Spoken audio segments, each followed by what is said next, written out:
Quand vous allez faire l'acquisition d'un chiot, vous devez faire attention à plusieurs choses puisqu'il y a plusieurs papiers qui doivent vous être remis. La première chose, c'est l'attestation de vente. Sur l'attestation de vente doit figurer en fait le nom du vendeur, celui de l'acquéreur, mais doit aussi figurer toutes les informations du chiot, le numéro de puce, sa date de naissance, son nom, son pédigré, son sexe, sa race. On doit aussi vous remettre quand vous allez chercher votre chiot ce qu'on appelle le certificat de naissance.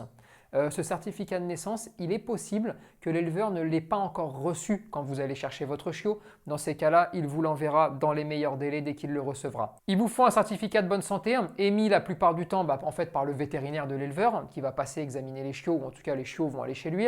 Il vous faut aussi donc le carnet de santé, ou carnet de santé européen maintenant. Il va vous falloir aussi le document qui atteste que il a bien été enregistré soit par transpondeur électronique, soit par tatouage. Le transpondeur électronique, bon, c'est tout simplement en fait une puce qu'on va mettre sur le chiot pour avoir son numéro d'identification.